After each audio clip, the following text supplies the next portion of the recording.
Good morning students. हमने science की पिछली क्लास में डिफरेंस किया था बॉइलिंग और इवेपोरेशन का, और हमने किया था कि इवेपोरेशन है जो किस पे डिपेंड करता है। और मैंने आपको 2 क्वेश्चन दिए थे करने के लिए कि हम गर्मियों में कॉटन के कपड़े क्यों पहनते हैं और जो मटका होता है वो मटका पानी को ठंडा क्यों रखता है। आई होप आपने इसके आंसर ढूंढ लिए होंगे। अब मैं भी आपको इसके आंसर बता देती हूँ कि हम गर्मियों में कॉटन के कपड़े क्यों पहनते हैं। क्योंकि क्या होता है, जब हमें पसीना आता है तो कॉटन के कपड़े क्या करते हैं, पसीने को सोख लेते हैं। कैसे सोख लेते हैं? क्योंकि उसमें क्या होते हैं, छोटे छोटे पोर्स होते हैं कॉटन के कपड़े में। ठीक है, तो वो क्या करेंगे, पसीने को क्या करते हैं, सोख लेते हैं, और पसीना उनसे क्या हो जाता है, इवेपोरेट हो जाता है। इवेपोरेट होने के बाद हमारी बॉडी को क्या है, ठंडा ठंडा महसूस होता है। ठीक है, इसी तरीके से क्या है कि मटका है जो वो पानी को ठंडा कैसे रखता है। सेम प्रोसीजर है, मटका पानी को इस तरीके से ठंडा रखता है कि मटके में भी क्या होता है, छोटे छोटे पोर्स होते हैं। फिर क्या होता है, वो वाटर को इवापोरेट करता रहता है और उसी तरीके से अंदर का पानी क्या होता है, ठंडा होता रहता है। सेम प्रोसीजर है दोनों का। इसका आंसर तुम्हारी बुक में तुम्हें मिल जाएगा, प्रॉपर आंसर इसका तुम्हारी बुक में होगा। ओके, नेक्स्ट टॉपिक है हमारा concept of latent heat of vaporisation. ये भी है तुम्हारी बुक में।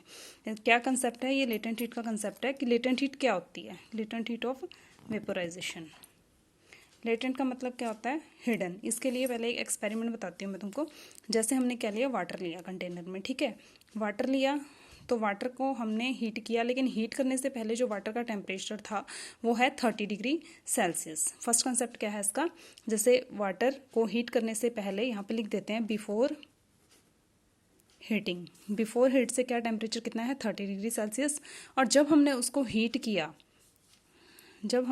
हीट किया, तो उसका टेम्परेचर जो था वो कितना चला गया, 100 डिग्री सेल्सियस। 30 से कितना चला गया, 100 डिग्री सेल्सियस, बॉयल होने लग गया। ठीक है, उसके बाद क्या हुआ, जब हीट करते रहे कंटिन्यू हीट करते रहे उसको, तो टेम्परेचर जो था वो 100 डिग्री से ऊपर गया ही नहीं।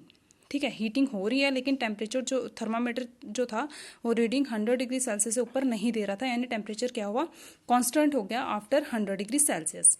इसको क्या कहते हैं, फेस ट्रांसफॉर्मेशन। फेस ट्रांसफॉर्मेशन मतलब लिक्विड से गैस में जो है वाटर वो चेंज हो रहा है। तो क्या हुआ, इसके बीच में जो वाटर के जो मॉलिक्यूल्स होंगे उनके बीच का जो इंटरमॉलिक्यूलर फोर्स है दो मॉलिक्यूल के बीच में, वो क्या होता है, कम होने लग जाता है धीरे धीरे। ठीक है, तो इस हीट को क्या बोलते हैं, लेटेंट हीट। ठीक है, अब लेटेंट हीट भी हमारे पास 2 टाइप्स की होती है। कौन कौन सी? एक है लेटेंट हीट ऑफ फ्यूजन और दूसरा है लेटेंट हीट ऑफ वेपराइजेशन। ठीक है, तो लेटेंट हीट ऑफ फ्यूजन क्या है, पहले देखो इसका भी हम एक्सपेरिमेंट देख लेते हैं। वेपराइजेशन तो ये चीज़ होगी। ठीक है, हीट ऑफ फ्यूजन क्या है, इसमें आइस लिया हमने। ठीक है, आइस को क्या, हमने आइस का टेम्परेचर नोट कर लिया कितना है, 0 डिग्री सेल्सियस। जब हमने इसको हीट किया, when heat the ice then temperature is not change. इसका टेम्परेचर चेंज नहीं हुआ, लेकिन क्या हुआ, सॉलिड से ये लिक्विड में चेंज हो रहा है, टेम्परेचर चेंज नहीं हो रहा। यानी इस प्रोसीजर को क्या बोलेंगे कि मेल्टिंग। क्या हो रहा है, सॉलिड से लिक्विड में चेंज हो रहा है। ठीक है, तो ये होती है लेटेंट हीट ऑफ फ्यूजन। इसकी इन दोनों की प्रॉपर डेफिनेशन मैं आपको बता देती हूँ।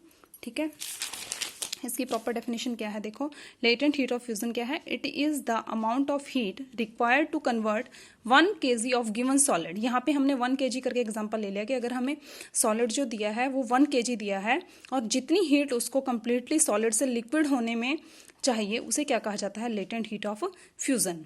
ठीक है, उसके बाद है लेटेंट हीट ऑफ वेपराइजेशन। क्या है, इसमें लिक्विड टू गैस का आ जाएगा, बस सेम प्रोसीजर है। It is the amount of heat required to convert of given liquid completely into gas is called latent heat of vaporisation. ठीक है, आज हमारा साइंस का फर्स्ट चैप्टर है जो वो कंप्लीट हो गया। आप लोग इसके एक्सरसाइज के क्वेश्चन आंसर देख लेना। कुछ क्वेश्चन तो यही है जो मैंने करवा दिया आपको, कुछ इसमें मेल्टिंग पॉइंट आ जाएगा, बॉइलिंग पॉइंट आ जाएगा, मेल्टिंग और बॉइलिंग की डेफिनेशंस आ जाएगी, latent heat of fusion, latent heat of वेपरेशन। काफ़ी हद तक जो क्वेश्चन है आपके इस चैप्टर में कंप्लीट हो चुके हैं। ठीक है, बाकी एक्सरसाइज में क्वेश्चन देख लेना आप लोग, जो नहीं समझ में आएंगे तो वो मुझसे पूछ लेना। इसके बाद हम नेक्स्ट चैप्टर स्टार्ट करेंगे। Okay, thank you students.